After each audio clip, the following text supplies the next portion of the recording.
Welcome, everyone. Welcome to Tap Into a Place to Call Whole. That is the broad term of what we're doing here. And today we have a really, really interesting guest. I have to say that. And I've read her book, The Coming Times. So I'm really excited to bring some of what I've been through by reading that, and I have to return to it. I'll tell you why. Bring that to you and get you in that kind of atmosphere. So welcome, everyone. And welcome to you, Helen Jane Rose. Thank you for having me today. You are the writer of the book I'm just speaking about, The Coming Times, and a writer of several other books. How many do you have under your belt? Yeah, I have 5, which is 5.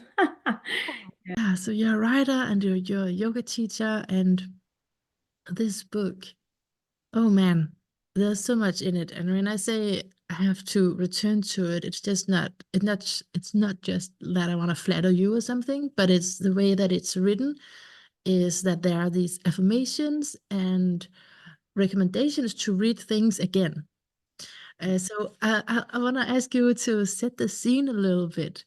Who is it that we are listening to? Who is actually writing this or speaking to us in that book? It sounds quite out there, but they refer to themselves as a collective consciousness, that they call themselves the Divine Council.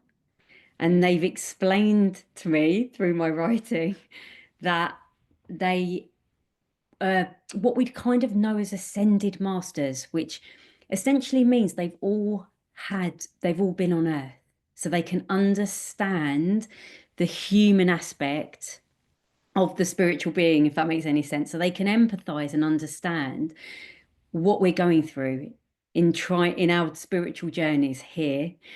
And they all came into enlightenment whilst they were on Earth.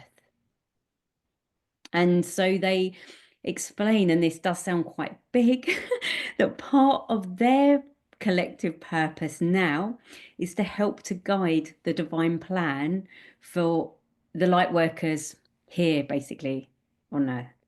Started off by feeling sort of like, yeah, I know this, appreciating how it was formulated, but that it was kind of basic concepts that I already felt that I knew. And then it kind of expanded, and I also really appreciate the circular movement of the text, like reminding me again and again. And during that reading process, I felt, yeah, I need to be reminded of what I already know. I think they actually say in it, you know this. We're not teaching you anything that you don't know, but it's just like that remembrance.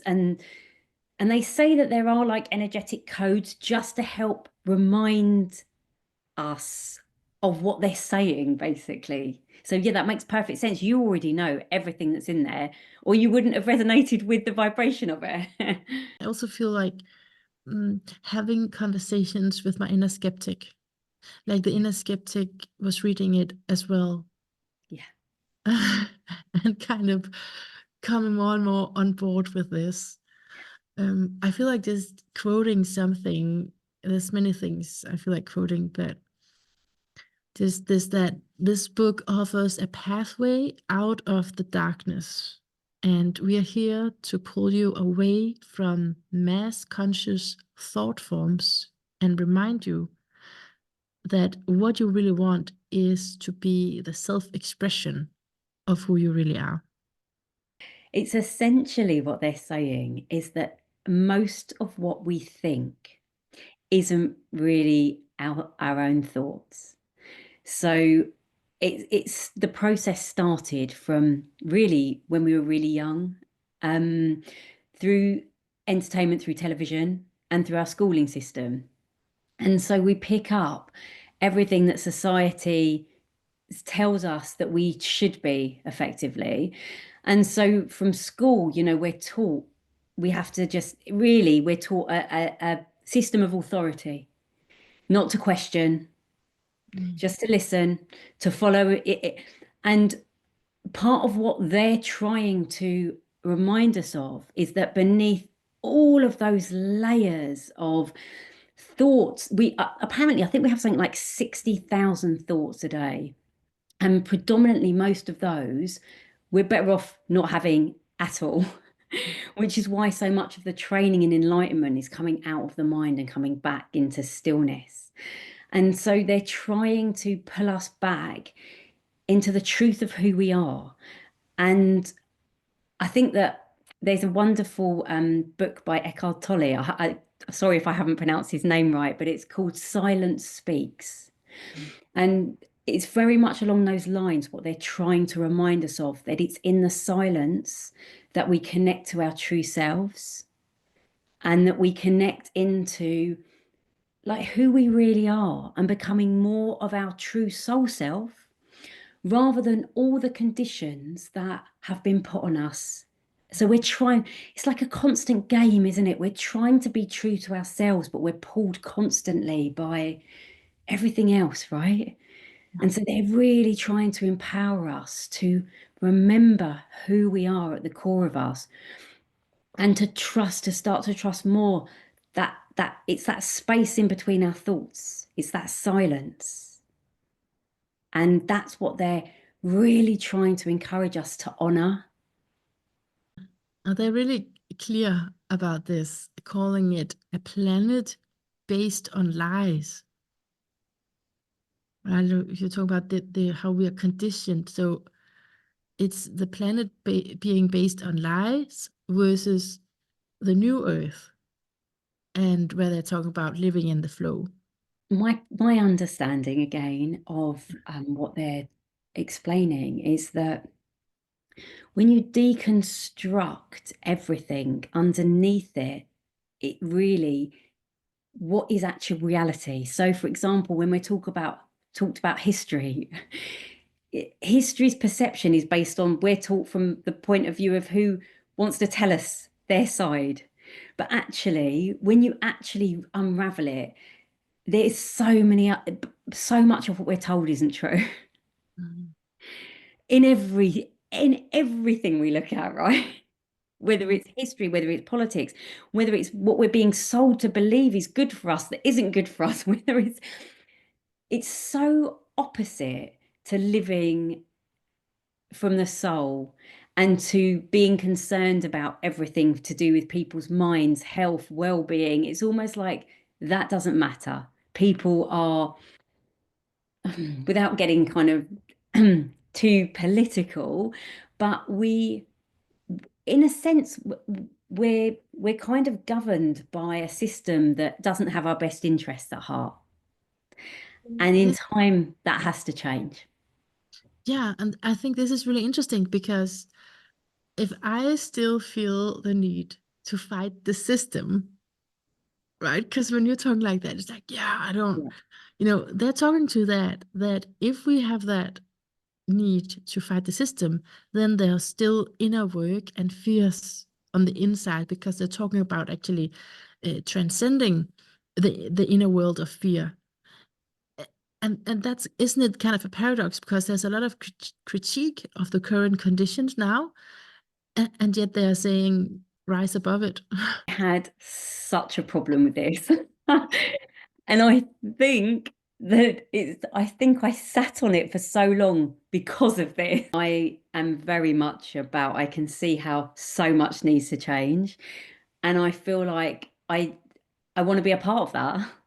I don't want to be apathetic. There are certain things that are so close to my heart. They bring up emotion in me, whether it's anger or whether it's tears. I feel passionate about it. But what I've come to understand, what they're actually teaching us and reminding us is that we can be a much more powerful agent for change if we're coming from a place where we have shifted within ourselves. So that how they explain it is the shift from awakening to enlightenment means when you're awakened, you know for sure that you're a spiritual being and you can see through a lot of the crap. When you're enlightened, you become that spiritual being. So you see through everything, but you understand that everything has a purpose. And so then you almost play your part in bringing about change from a different level of consciousness. So, say, for example, something that's coming to my mind just to speak of, just because it's something that's very close to my heart. Say the whole horrendous issue of human trafficking on this planet. Yeah. Okay. So Mm. I can't even think about this without it, or hear about it without it doing something to myself and my body. I can't accept it. I can't be apathetic about it. I can't. However, how they've explained it to me is that if I can come to the point in myself of understanding the trauma on all sides of this and how insidious it is down to homes, literally. I think there's some horrific statistic, like 1 in 3 homes, it's happening at such an, not, I'm not talking about the actual trafficking, but the issue of, anyway, Like sexual abuse. yes, Yeah. right. So if we understand that it's such an epidemic at that level, then we go and understand the trauma and the generational trauma and how far this goes back and how huge it is and how much healing has to be done, and almost to a certain element, a slight understanding in terms of how do we help on a bigger scale. We can come to it from a more, almost from a more kind of humanitarian understanding than a dark versus light. And we're not being asked not to do anything, but we're being asked to heal in ourselves everything, all our wounded selves, so that when we then are guided, because once we fully heal and we're fully whole within ourselves, we know that we're a soul, we're not frightened of anything, right? Mm. Because we understand that the fear's gone. So this is how I understand what they're actually trying to say, but I don't think it comes across like that, is when we're coming from that place, we are really powerful. And what comes to mind is somebody like Gandhi, for example, somebody that has no fear, stands up from a peaceful point of view, but can really affect change in a big way. I feel that that is really what the message is, rather than it being don't do anything and don't fight. It's coming at it from a very different place. No, that's beautiful. Yeah, like really, yeah, really landing in your soul. Soul is also something that they say, and I have really taken that in just because I think it's easy to remember the affirmation, I am my soul is me. That's an affirmation they suggest. Yeah. I am my soul is me. And I think in relation to what we're talking about here with the dysfunction and the transgenerational trauma, um, there's a point in the book about you were always supposed to feel good from within. Like you were born to a better life than you can imagine. And again, you can like look at it really basic. Yeah, that's pretty basic. Yeah. But it's something that you would maybe draw on a spiritual card or something. You were born to something bigger. You can place it in that category. But if I really take it in and I am doing that, then I feel how it's challenging some deep convictions in me. Like that is not my deepest conviction that I'm here to feel good. I'm starting to understand that it's actually our right. It's almost like when they talk about kind of like civil rights for the soul, it's like we've almost been made to feel that almost where it's righteous and we're not worthy to be able to feel good in ourselves, when there's everything else that should be. But the better we feel in ourselves, because we're energy and because we're consciousness, if we then emanate out that frequency, which is infectious, which then helps other people to rise up and allow themselves to. And if this planet was being created from a place of joy and feeling good, it would be a completely different place. I'm quite in awe of, I don't know if you've come across the teachings of Abraham Hicks, the channel Yeah. teachings. I'm quite in awe of those teachings because I can't, I'm so in awe of it in the sense of like, wow, to be that like To be that what? I didn't hear that. to be that confident in feeling good and you know it's like wow you know I just feel that if we genuinely were all like that, because it's not I believe that none of these teachings are coming from a place of ego, so they're not coming from that place of ego, they're coming from that truth of our soul wanting us to feel good. Now you mention Abraham Hicks, I feel like asking you about how it is to be channeling for you. I know you don't necessarily identify with being a channel, but you have channeled this book. So, yeah, how is that for you? I mean, it still fascinates me. I mean, it fascinates me that I write and I read back as if I haven't written it. It, it fascinates. I'm in awe of it, to be honest. I'm just like, how does this happen? Yeah, how does this happen? Like, yeah, I'm fat. I, I'm in awe of it. That's probably the best way I can describe it. So you were never like planning to get a message out, but it appeared. No, I never was. I'll very quickly give the background to how it came about. I was in a really bad place, really bad place. I'm smiling now, but I wasn't then. And I was seeing a therapist who was really helping me through it. And he suggested that I did an inner child healing technique where you write with one hand and answer with the other. And that is honestly, they must have upstairs, they were like, this is how we're going to start it. Because that's honestly how it happened. It was like I started to write and I was like, whoa, what is this? It was, it started off with my angry inner child and, you know, all this stuff that was coming out about how angry I was about the stuff that had happened.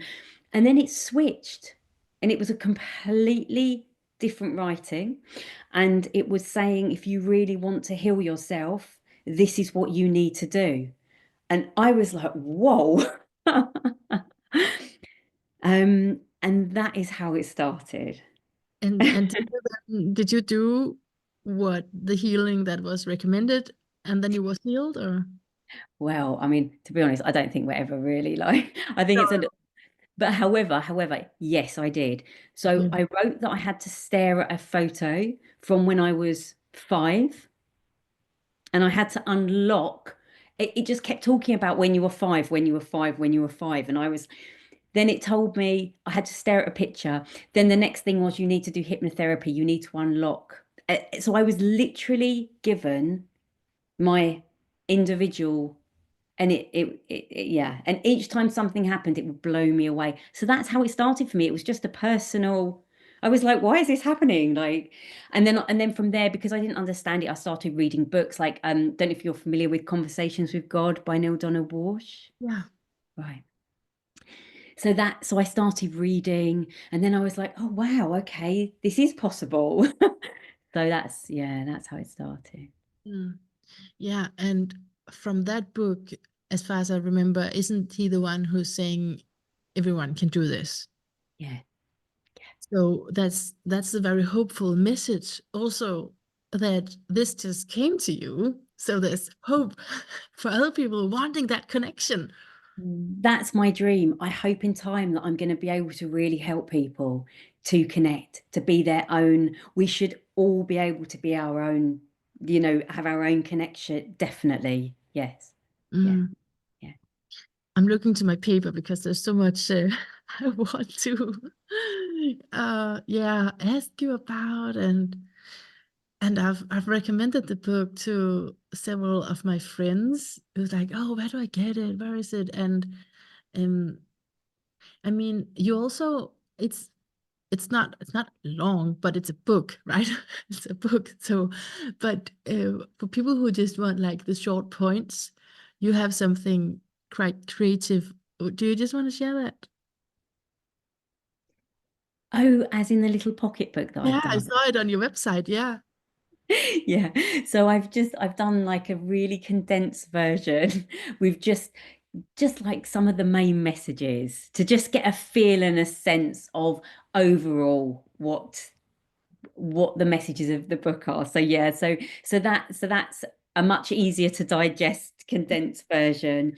And then I've also there's the audio book as well, so you can listen to it, which I know a lot of people find Oh, I didn't see really- that. Did you say it in? yeah. You did? Yeah. Wonderful. Yeah. Wonderful. Okay. So a quote that I feel is really powerful is this, that a shift in consciousness sees you. Let me just read it first. So, um, yeah, so it's the shift in consciousness about knowing that you were never the victim of anything that happened to you. And fear for a while took its hold of you as it was supposed to. And firstly, I just need that on repeat. You were never the victim. Like I need to remember that. Uh, Same. and then that with the fear that took hold of you for a while, and it was supposed to do that. That gets me curious. Why was fear supposed to take a hold of me? Why couldn't I just stay in love? I know it's such a big question, isn't it? It's such a big question. Yeah, And I'd be pretending if I knew the answer. I wish I could, I wish I could voice channel to be able to get more, but I just can't. But feel that we're here, part of our purpose, and we don't even realize it. We're kind of searching for that grand purpose, right? But I feel like when you're a light worker, from the moment that you were born into this planet, without us even realizing it, our purpose took hold.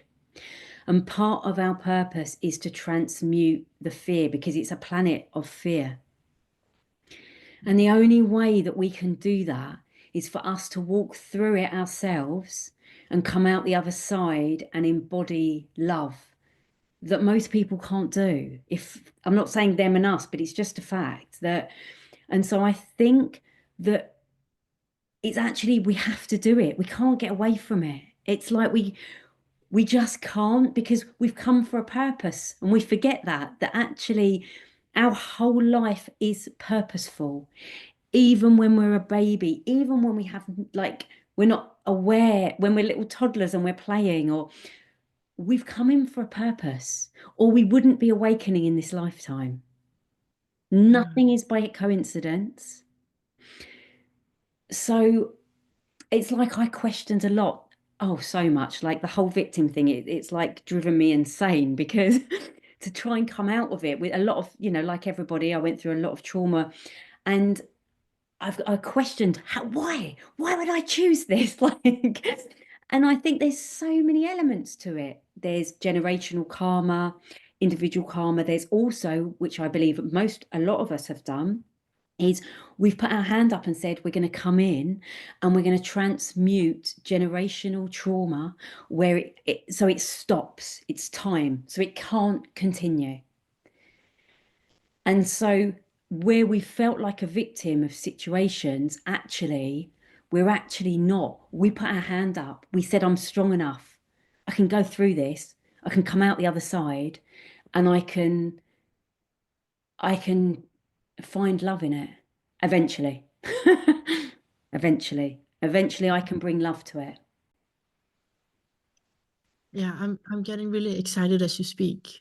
Something really resonates here, and I come to think of this is just pop culture, right? But in the popular culture, I feel like there's small pieces of there's like this the surface level of something that's much deeper inside, and hopefully that's the roots we are connecting to them in the healing arts, in this field of healing where I work and you work.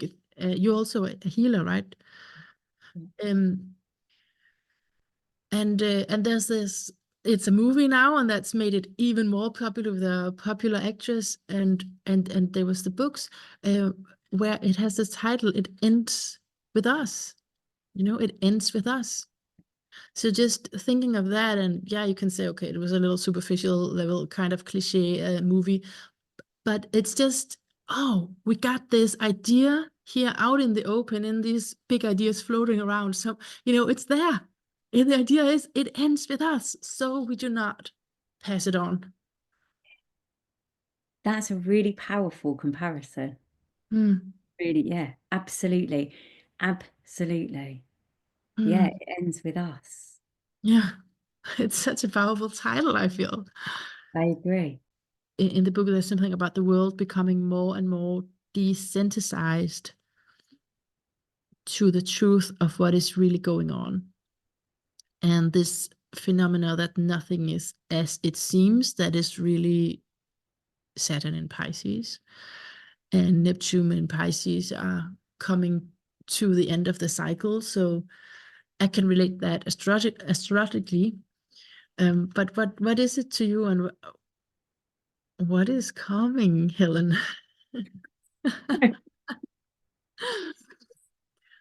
I honestly, I wish I did. I, the my feeling is that we're going to be living in like a two realities where we're going to be seeing almost like new systems and things being created. Like I feel like we're going to start seeing people popping up on the world stage that seem like they've come from nowhere. And all of a sudden they've got a voice and we can actually feel that they're authentic for the first time ever. And so I feel like we're going to be seeing these people who are really powerful, have been in the background, and all of a sudden they're like, I have a solution for this. And at the same time, we're going to be watching systems collapsing.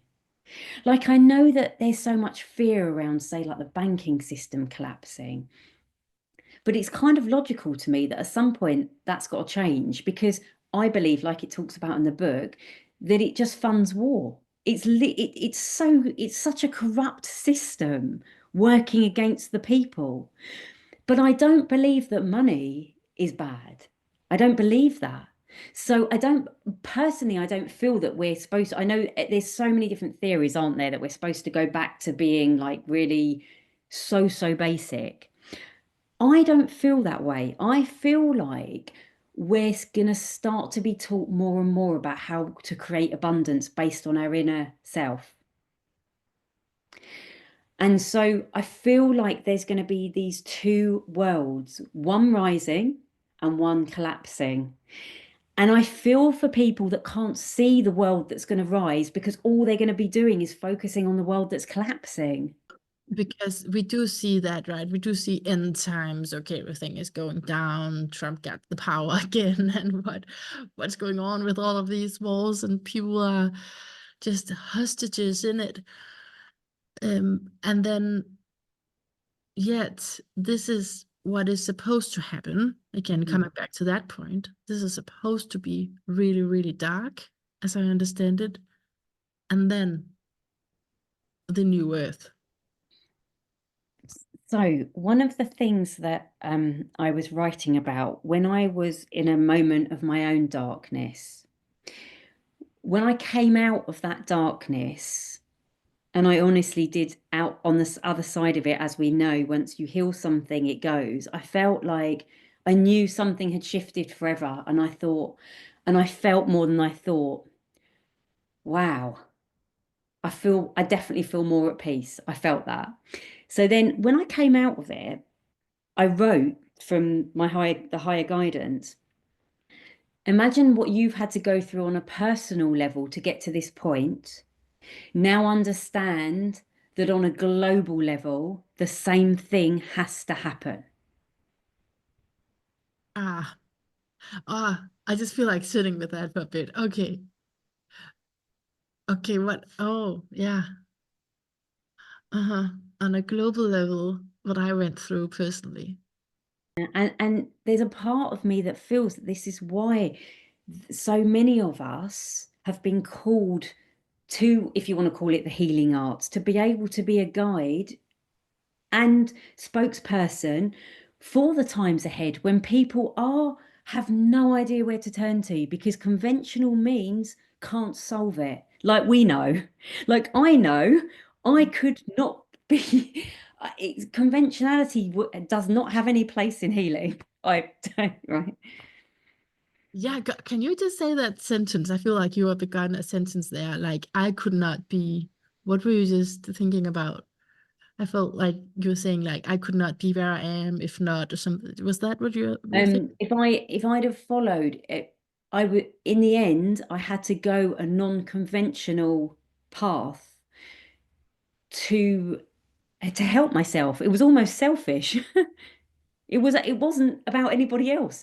It was about me trying to survive, if you like. Selfish. I feel isn't it? It's from memory, but isn't it something that they say in the book?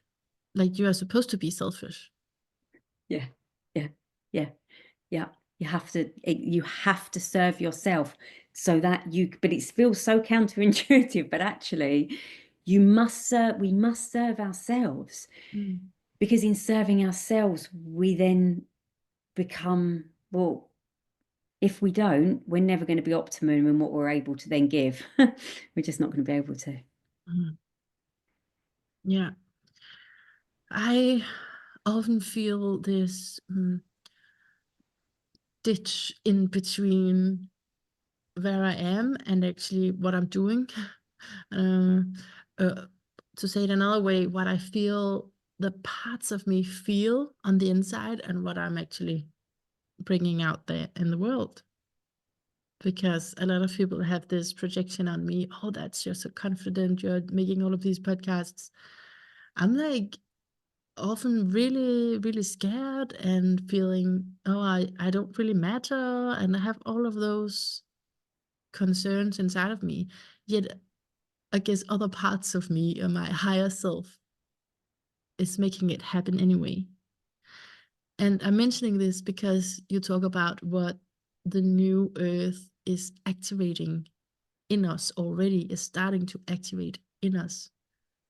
I don't know if there's any connection to that.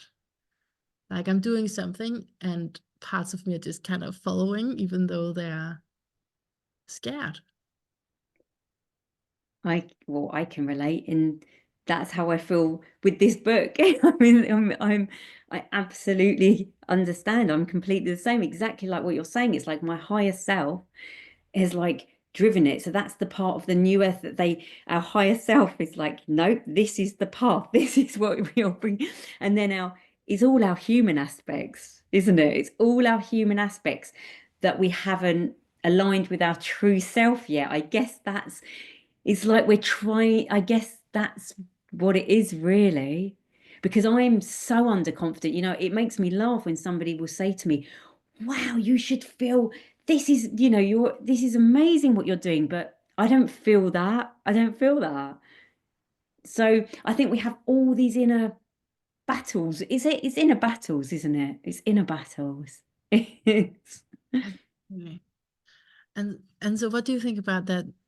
What the new earth is activating in us? Because it's a little abstract. Because what is a new earth?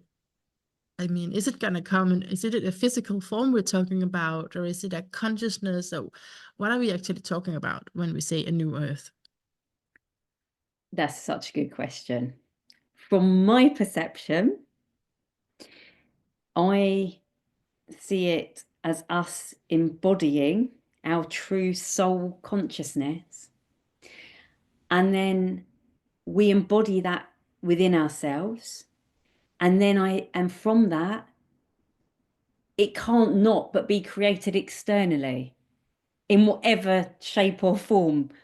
I can't see that, if that makes sense. I can't see the physical but I can, it's like I can see and understand the inner side of it, but I can't see how it then physically manifests, if that makes any sense. Mm. But I can certainly understand that the more of us, this new earth consciousness, as exactly I perceive it, if the more of us that come into it, we can't not but then be guided on how to create it externally. Because I see it that this new earth consciousness, this soul consciousness, we've surrendered. We're like, Helen the human, what does she know? Helen the big higher self, yes, she knows. Okay, higher self, what do I, what's going on today? It's almost like that. We're no longer playing the small human self. That's gone. That was yesterday. That's not here anymore.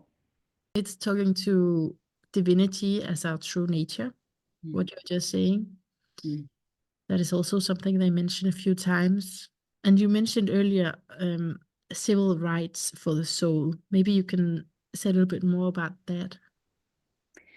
Yeah, I feel like that's going to be expanded. I feel like that's going to be expanded. But how they basically explain it is it's almost like, you could say it's almost like how true human rights should be, like the right to be completely healthy, the right to be truly abundant, the right to live as your true self. It's those, that's kind of what they're saying. It's all been hijacked. So all these rights that should fundamentally be our truth and we should live by have all been hijacked, and it's time for that to start to unravel. Yeah. Okay, good. Good. I feel there's something coming full circle here from what you were starting to say. Yeah. We've been hijacked. The thoughts we're thinking are not our own, or we're conditioned to think them. Yeah. And this is about liberating the mind. Yes. Yeah. Yeah. Yeah. Huh. Mm. Mm. And we signed up for this. I know.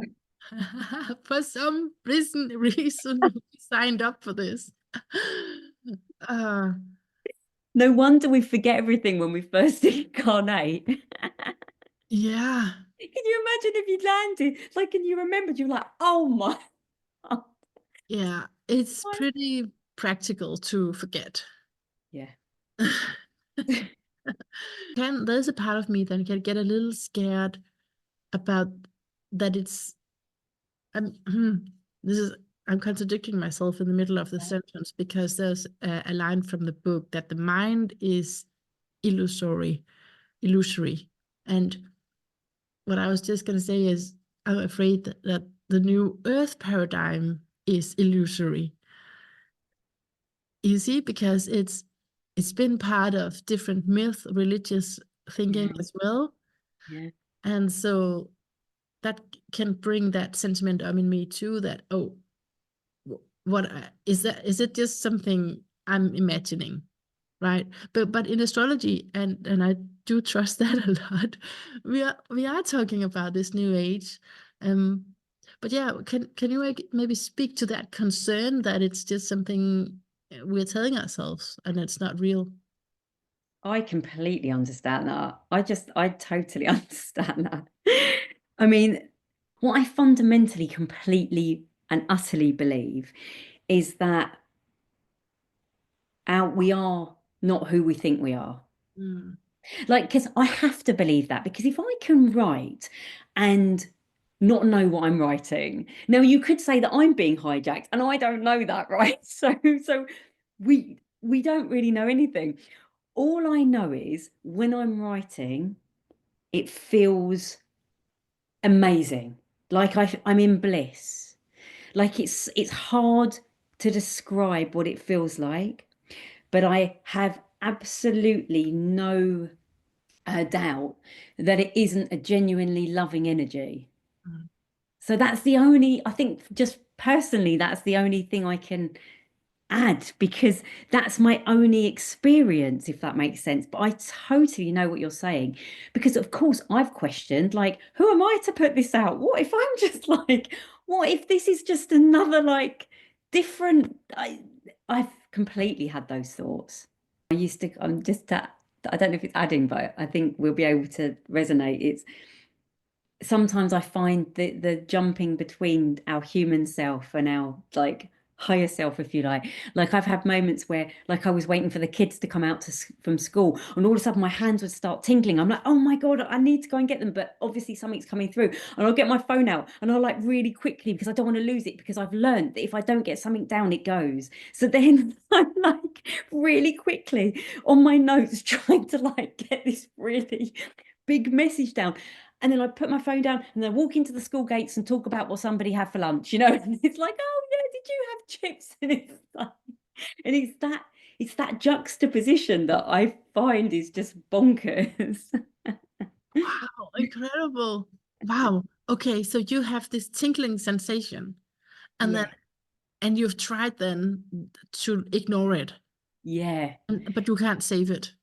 I can't save it. It just goes. And then I get so cross with myself. And it happens at night sometimes where I'm just exhausted. And it's like, oh God, I should have. And then it just goes. So Mm. I kind of learned that I just Mm. need to grasp it.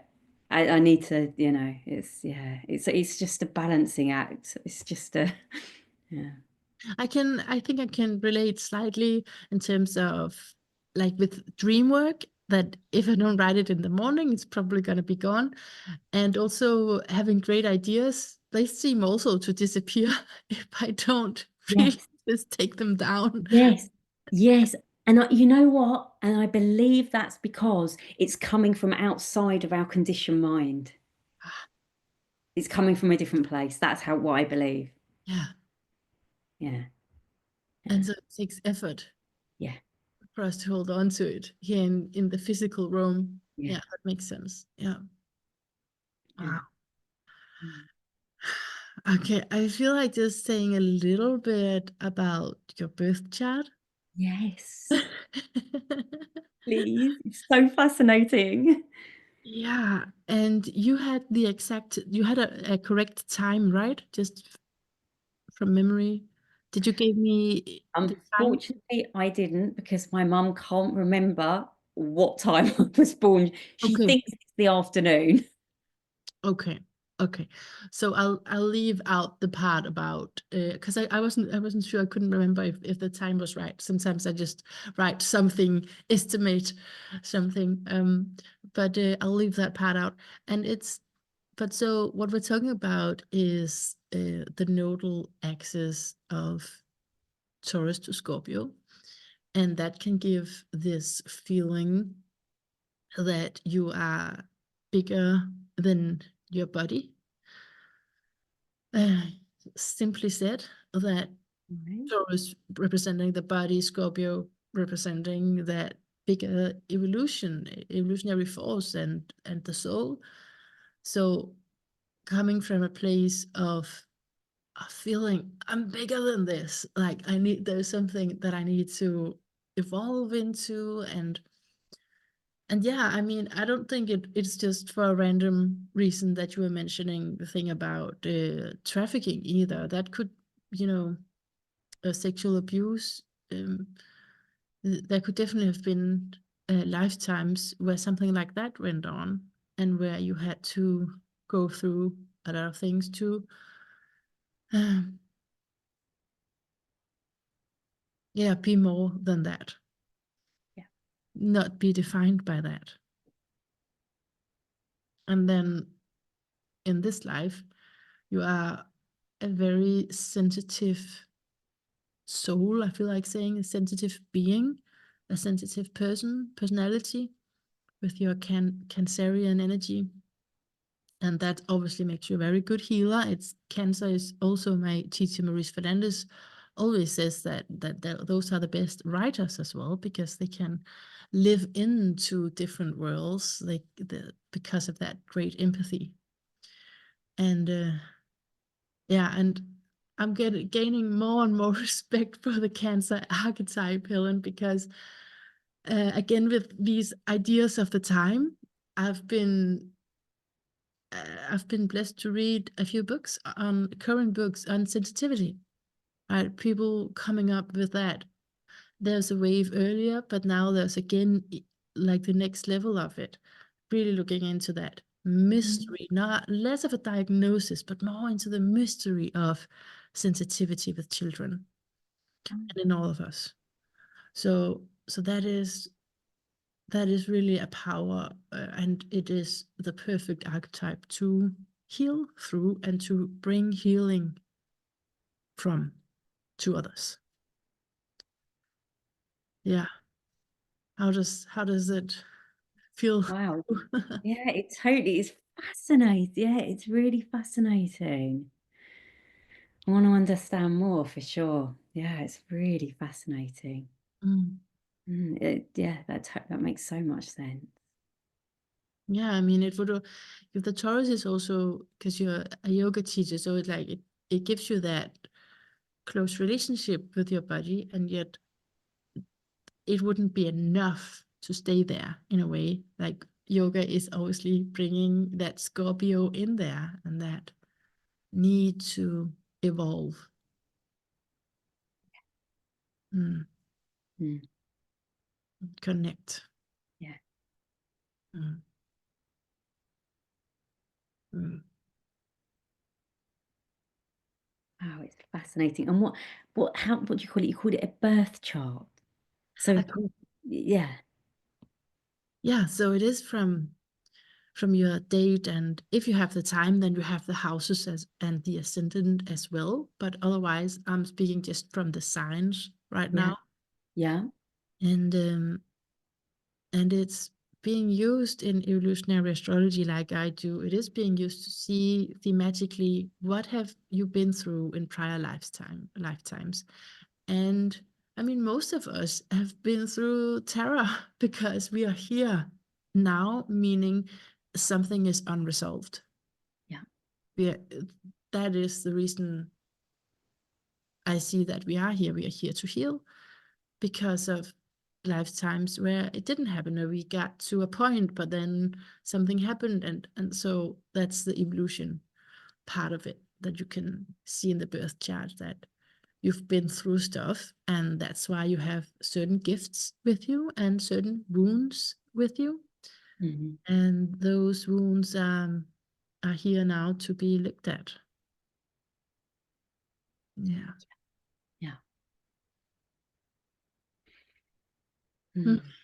So interesting. Yeah. Yeah, and there's a lot in it. There's a lot in it because, on here I'll just say like a short thing, but there's so much in it, so many layers of meaning. And so I always hope that people, and I hope you, that it's just, if it didn't really resonate, that's fine, because it's just one of the keywords, I've been talking about here. But you can write books and books of just, what is in that nodal axis I was talking about. So there's Wow. so much in it. Yeah.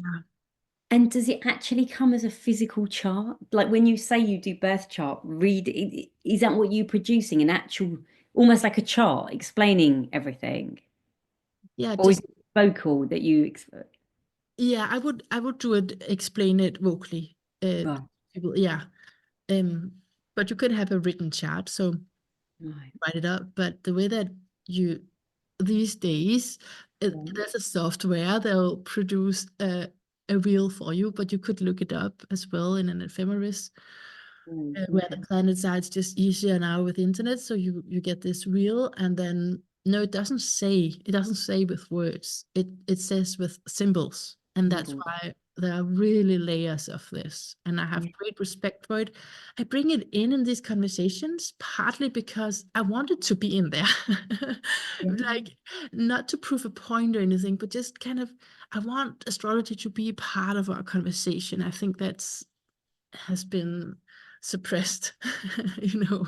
I love this. I love this. And I have so much respect for it. And I wish I understood it more, if that makes sense, because I completely, yeah, it makes well, it's ancient, isn't it? Yeah, Yeah. yeah, yeah. I think it is. It is just one of those ancient wisdom portals, the sources of wisdom. Yeah. And for some reason, there you can find very reasonable explanations for why it has been so left out. Mm. To And me, that explains its power, right? yeah, yes, it's too powerful. Yeah. That makes, yeah. Mm. Yeah, true, because you can basically come to your child and know why you're here. That's really powerful. Yeah. Yeah. Empowering people. Wow, man. Like genuinely genuinely helping to empower somebody. Yeah, Wow. Yeah. yeah, that's what we want, right? Absolutely. Yeah. Mm. Yeah. Who would ever have thought that wanting to genuinely empower people would effectively be an act of rebellion? I mean, it's in- Yeah, it seems paradoxical, but then when you put it like that, oh, right, there's many people who had to be captive for things to be what they were. yeah. Mm. Mm. Times are changing. Mhm. They are. They are. They are. The coming times, man. Yeah. Um, so I want to just leave a little room if there's something in your heart, in your soul, you feel like sharing in the end.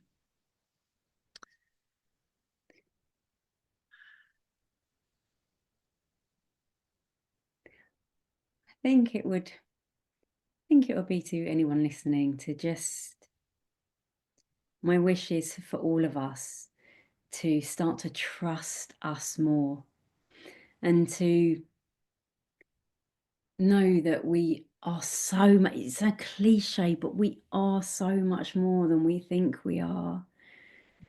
And to start to trust more in this thing that's floating about, like the word flow. What actually is it?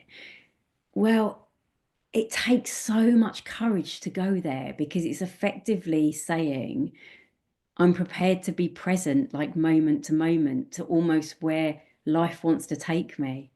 And almost sometimes that can be on our knees because we need to heal from something that we thought we'd already healed from. And it's suddenly like to them moments that our mind could never have planned or perceived that are outside of our thinking. And so I think that this word flow that is just so flung about, it's real. If we can tap into almost its currency, if you like, it's like if we can tap into its frequency and start to trust it more, even little by little, it starts to show itself to us. That's what I'm learning. It actually starts to show itself to us. So it becomes more real. And then we can start to trust it a little bit more. And it's not ever how our mind thinks it should be. And that's the hardest part. Mm. Yeah, to negate the mind in a way. Mm. Oh, Yeah. beautiful. I really like that. Yeah. It's really resonates with my experience. What I talked about with the skeptic part of me and how it slowly gets convinced as well. Yeah, there's Yeah. something. Yeah. Mm. Yeah. Yeah. Because that skeptic part of us is it doesn't believe in it literally doesn't believe in anything else. So it's like we're an adult training our little baby skeptic self. Come on, what you thought was real all this time actually isn't. It's sort of like that, really. Yeah. Yeah, Yeah. I feel that it is an inner working model of I have like a particular person in mind, like an adult that I knew as a child, right? That his really stern and rigid opinions, that's my skeptic. There was a small child who'd kind of absorbed that and now it's here. So whenever I'm having those dialogues with myself, I'm kind of picturing him and and remembering that because then it's like, yeah, okay, I internalized that, and that's why it feels this way. Yeah. No, and the astrology is really supporting this. I just feel like saying that as well. Like astrology is really supporting a major shift. So there's no doubt about that. I think the whole skeptic part was just more like the new earth kind of wording I around know. it. Yeah. I know. Can I be honest? I was surprised that those words came through when I read them in the coming times. I was like, whoa, I was actually surprised to read them. Now, I don't know if it's just a way of us understanding a consciousness.